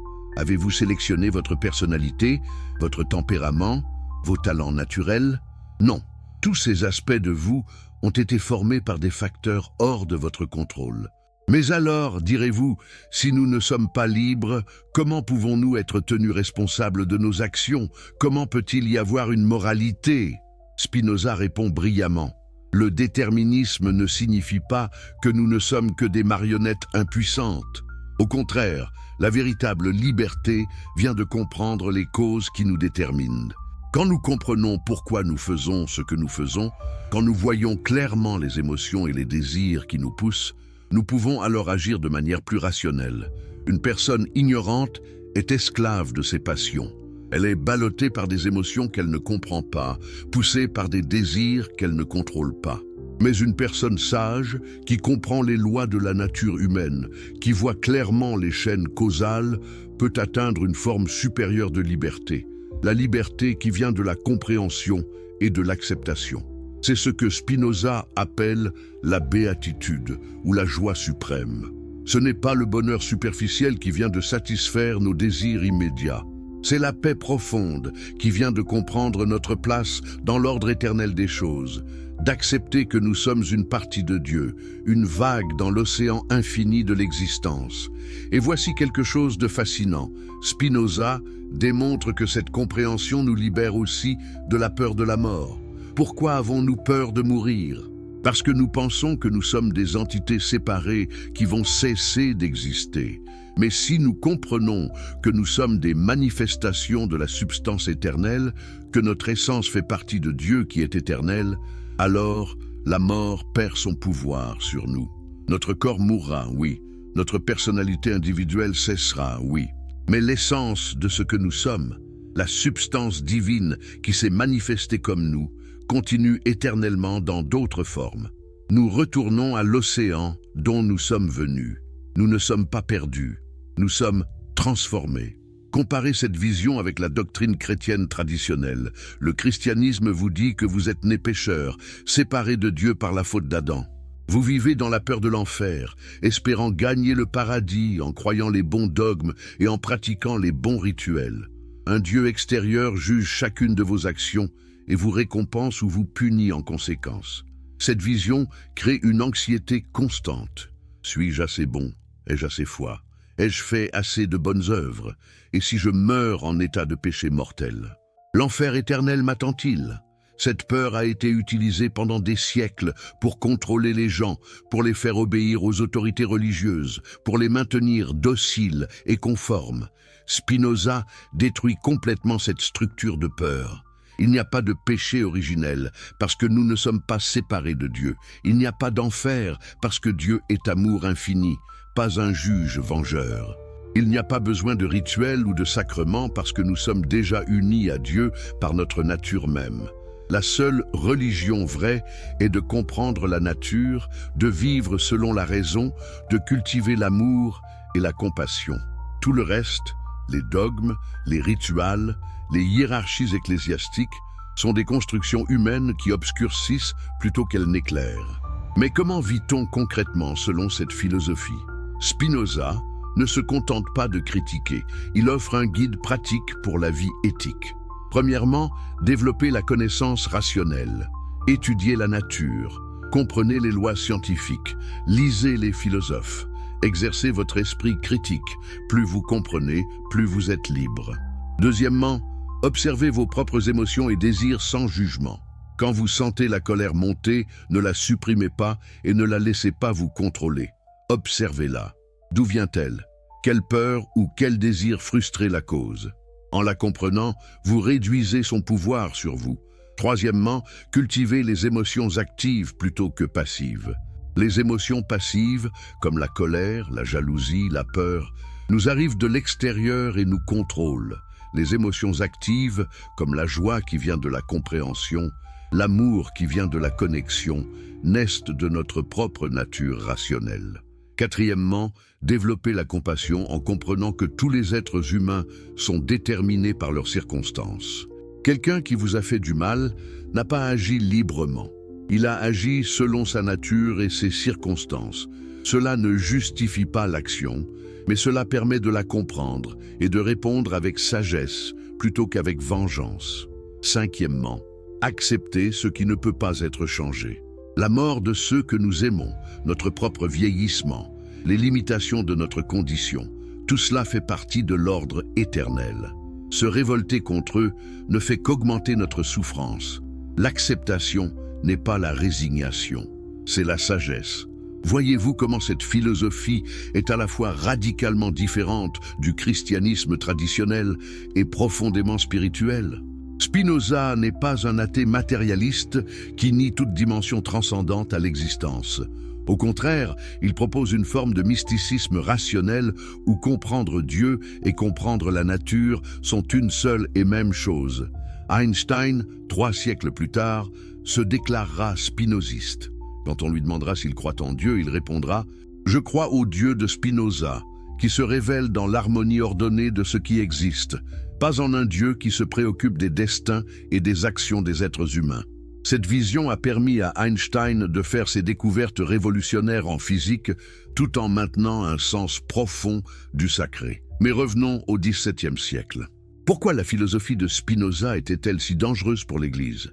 Précisément parce qu'elle offrait tout ce que la religion offrait, sans avoir besoin de l'Église comme intermédiaire. Vous voulez vous connecter à Dieu? Pas besoin d'aller à la messe. Étudiez la nature. Développez votre compréhension. Vous voulez vivre moralement? Pas besoin de confession et de pénitence. Comprenez les causes de votre comportement et cultivez la raison. Vous voulez vaincre la peur de la mort? Pas besoin de croire en la résurrection physique. Comprenez votre unité avec la substance éternelle. L'Église perdait sa raison d'être. Les prêtres devenaient inutiles. Les sacrements n'avaient plus de pouvoir. La hiérarchie ecclésiastique s'effondrait. Comment l'Église pouvait-elle tolérer une telle menace? Elle ne pouvait pas. C'est pourquoi Spinoza a été maudit. Pourquoi ses livres ont été interdits. Pourquoi même mentionner son nom dans certains cercles pouvait vous faire suspecter d'hérésie. Le spinozisme est devenu synonyme d'athéisme, de matérialisme, de négation de tout ce qui est sacré. Mais était-ce juste?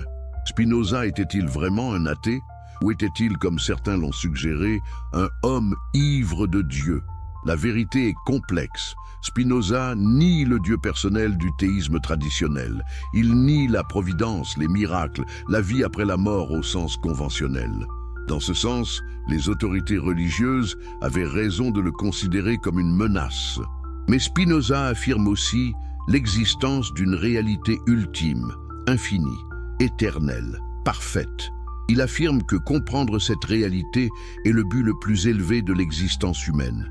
Il affirme que vivre en harmonie avec elle apporte la béatitude suprême. N'est-ce pas profondément religieux? Le philosophe contemporain Rebecca Goldstein, dans son excellent livre sur Spinoza, le décrit comme ayant tenté de sauver Dieu de la religion. La religion, avec ses dogmes irrationnels et ses rituels superstitieux, avait obscurci la vraie nature de Dieu. Spinoza voulait la restaurer en montrant que Dieu est la nature elle-même, parfaite, éternelle, digne de notre plus haute admiration et amour. Maintenant, laissez-moi vous poser une question personnelle. Que ressentez-vous face à cette vision? Est-elle libératrice ou terrifiante?